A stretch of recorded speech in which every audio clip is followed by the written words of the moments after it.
भारत हा निर्भीड, कर्तबगार, क्रांतिकारी स्त्रियांचा देश आहे. भारताने आजपर्यंत हुशार शौर्यवान स्त्रिया बघितल्या. यातच कुठे ना कुठे अशा पण स्त्रिया आहेत ज्यांना अध्यात्म म्हणजे देवावर विश्वास असणाऱ्या स्त्रियांचा पण एक वेगळाच इतिहास आहे. त्यातलीच एक विसरता येणार नाही अशी एक गोष्ट आहे. ती म्हणजे रजनी बीबी यांची.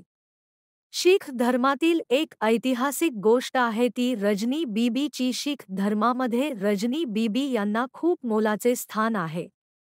गुरु रामदास यांच्या काळातील रजनीची ही गोष्ट आहे. रजनी ही त्या काळातील अत्यंत श्रीमंत व्यक्ती रायदुनी चंद यांची सगळ्यात लहान मुलगी होती. तेव्हाच्या काळात मुलगा असणे याला खूप महत्त्व होते. पण रायदुनी चंद याला 6 मुली होत्या आणि 7वी मुलगी झाली तिचे नाव रजनी.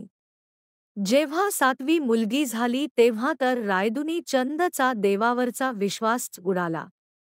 त्याने सगळीकडे देवाची पूजा होणे थांबवले. मीच देव आहे असा त्याचा अहंकार झाला.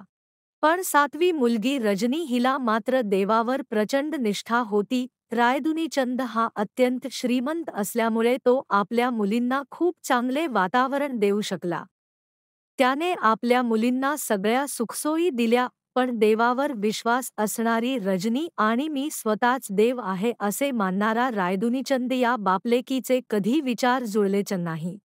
त्यांच्यात खूप मतभेद होते. एक दिवशी रायदुनी चंदच्या सगळ्या मुली आपल्या वडिलांनी दिलेल्या भेटावस्तूचे कौतुक करत होत्या. आपले वडील किती चांगले आहेत, ते आपली किती काळजी करतात, आपल्याला सगळ्या सुखसोयी पुरवतात असा त्यांचा संवाद चालला होता.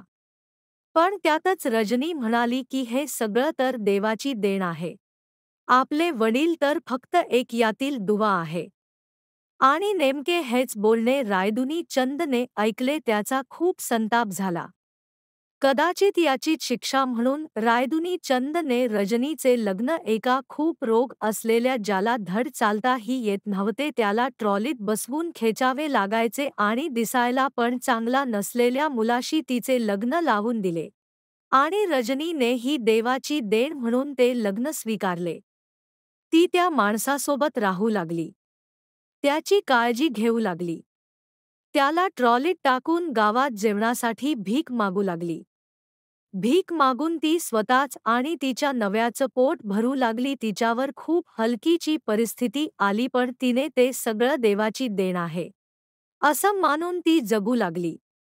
इतकं होऊन पण तिची वाहेगुरुवरची श्रद्धा काही संपली नाही. इतक्यातच एका दिवशी ती नेहमीप्रमाणे नव्याची ट्रॉली खेचत गावात भीक मागायला निघाली. तेवढ्यातच तिने तिच्या नव्याला एका बाजूला थांबवून ती एकटीच भीक मागायला गेली.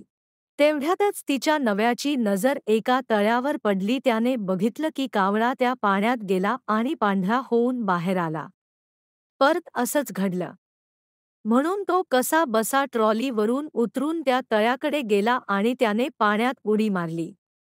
आणि जसा काय चमत्कारच झाला. तो जसा पहिला बरा होता तसाच तो एकदम बरा झाला. त्याला लागलेला रोग पण पूर्णपणे बरा झाला. त्याच्या चेहऱ्यावरच्या सगळ्या फोड्या बऱ्या झाला. त्याच्या पायावर तो उभा राहिला. तो स्वतःच खूप आश्चर्यचकित झाला. जेव्हा रजनी त्याच्याकडे आली तेव्हा तिने त्याला ओळखलंच नाही. पण त्याने मुद्दाम त्याचे एक बोट बाहेरच ठेवले, जेणेकरून सगळ्यांना त्याच्यावर विश्वास होईल. रजनीला पण विश्वास बसला त्याच्यावर. तर अशी ही देवावर श्रद्धा असणाऱ्या रजनीची खरी कहाणी आहे.